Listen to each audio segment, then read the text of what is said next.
Assalamualaikum warahmatullahi wabarakatuh. Kembali lagi bersama saya Faizul Umam. Di sini saya akan membawakan isu atau berita tentang konflik Palestina dan Israel. Di sini saya akan menggunakan teori konflik yang dikemukakan oleh Maskal, dan data yang saya ambil adalah berita dari baritospot.co.id yang pada tanggal 22 Juni 2024 tentang banyaknya korban jiwa selama konflik Israel dan Palestina. Konflik terbuka antar Palestina, khususnya Hamas dan militer Israel, tidak bisa dipisahkan dari tindakan provokasi dan yang sering dilakukan Israel terhadap warga Palestina. Provokasi ini sering berkaitan dengan kebijakan pembalasan permukiman warga Yahudi di wilayah Palestina.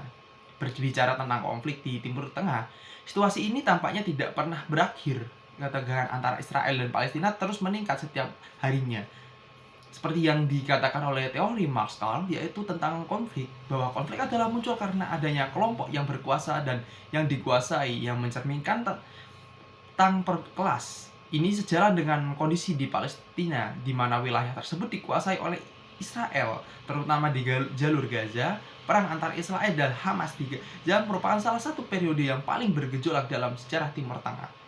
Konflik ini terbuka antar Palestina, khususnya Hamas dan militer Israel, tidak bisa dipisahkan dari tindakan provokasi yang sering dilakukan Israel terhadap warga Palestina. Provokasi-provokasi tersebut sering berkaitan dengan kebijakan penguasaan permukiman warga Yahudi, khususnya yang di wilayah Palestina. Isu perluasan pemukiman ini terjadi beberapa kali berpotensi dan terulang di masa mendatang, terutama jika otoritas Israel terus melaksanakan kehendaknya meskipun melanggar hukum internasional sejak serangan Zionis pada tanggal 7 Oktober 2024. Mencatat sebanyak 3.731 warga Palestina tewas dan 85.653 lainnya terluka, seperti yang dilaporkan oleh Al Jazeera pada 21 Juni 2024 yang dikutip dari media baritospot.co.id. Dan dalam konteks persoalan Palestina dan Israel di dunia ini tidak membicarakan bangsa Palestina kehilangan haknya dan terutama menghadapi ketidakadilan. Tindakan Israel yang mengabaikan hak-hak bangsa Palestina tidak dapat menghormati hukum internasional, tidak dapat membiarkan berlanjutnya, karena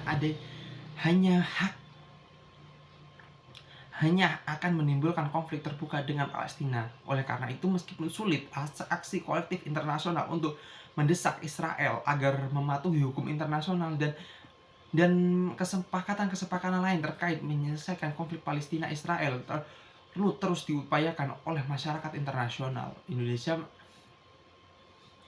di sini saya akan menarik garis lurus tentang bisa dikatakan analisis di atas, yaitu tentang konflik Israel dan juga Palestina yang sudah terjadi sangat lama sekali. Dan konflik ini merupakan konflik yang berakar sampai sekarang, karena pada awalnya mereka hanya merebutkan sebuah wilayah yang ada di perbatasan Gaza ya. Dan sekarang malah menjadi konflik yang sangat berkepanjangan hingga sampai mengakibatkan korban jiwa, yaitu sebanyak 37.431 warga Palestina tewas dan juga 85.000 lainnya terluka. Dengan adanya banyaknya korban jiwa ini, seharusnya hukum internasional dan juga negara-negara yang ada di internasional seharusnya mendesak perlakuan yang dilakukan oleh Israel kepada Palestina tersebut, karena hal ini sudah menentang hukum-hukum yang ada di internasional dan juga mengakibatkan banyaknya korban jiwa yang bahkan mereka tidak tahu menahu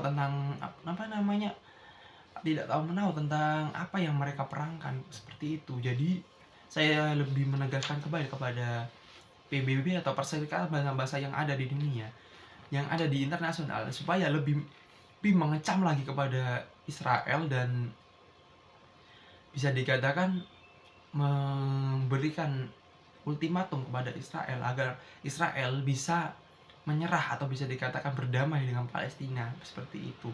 Dan mungkin sekian dari saya Faizul Umam. Wassalamualaikum warahmatullahi wabarakatuh.